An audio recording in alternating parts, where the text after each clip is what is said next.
Para la tarea de la clase evento necesitamos un proyecto que tenga la clase hora, la clase fecha, ujú, y en la biblioteca ya está la clase evento para que puedan hacerla como tarea, y el main lo podemos tomar ya de la sección de programas de prueba. Entonces tomamos los métodos de la clase evento para poderlos programar. Uno por uno vamos diciendo quiénes son los métodos, los que pertenecen a la clase evento, quiénes son las sobrecargas, que en este caso son sobrecargas como funciones de los operadores de flujo de entrada y de salida. Tenemos tres constructores, un constructor por omisión que no recibe nada, dos constructores que reciben, en su caso, un objeto fecha, un objeto hora o seis valores enteros. Ujú. Los sobrecargas, como ya habíamos dicho, mandan llamar al pie del usuario tus datos del operando derecho y retornamos una copia, la misma copia de la referencia que nos llegó del lado izquierdo según la sobrecarga que estamos haciendo. El constructor por omisión no necesita asignar nada porque los constructores de fecha y de hora ya asignan valores por omisión precisamente a los objetos que son instanciados por ella, entonces por eso no necesitamos hacer nada. En el caso del constructor que recibe un objeto fecha, este se lo asignamos a el objeto fecha que es f de la clase y el objeto hora de la clase que también se llama h. En caso de que alguien no tenga dos objetos, una fecha y una hora, sino que tenga día, mes, año, hora, minuto y segundo como variables, pues bueno, nos los puede mandar. Entonces lo que tenemos que hacer es asignar la variable día, la variable mes y la variable año a los atributos día, mes y año del objeto fecha. Del mismo modo, hora, minuto y segundo necesitamos asignarnos a los atributos del objeto h.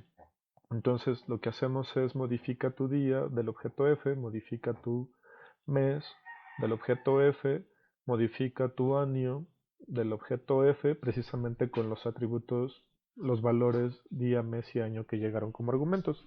Lo mismo hacemos para el objeto h, modifica tu hora, modifica tu minuto, modifica tu segundo con los argumentos hora, minuto y segundo que llegan a este constructor. Ujú.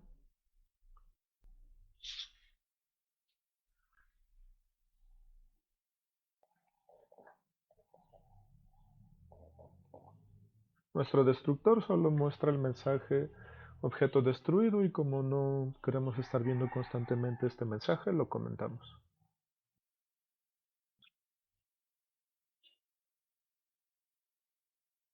El método pide al usuario tus datos, siempre pide únicamente los atributos que tiene.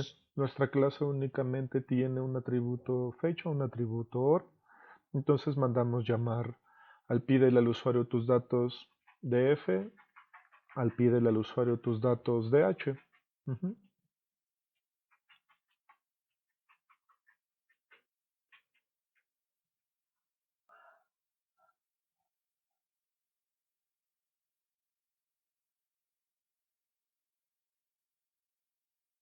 Él muestra tus datos, lo que hace es simplemente mostrar los dos atributos que tiene, f y h.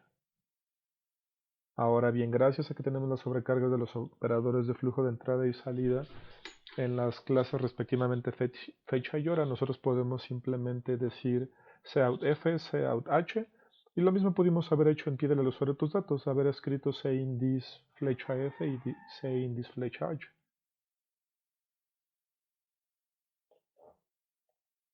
Los métodos dame simplemente retornan una copia de los atributos returnDisF, returnDisH,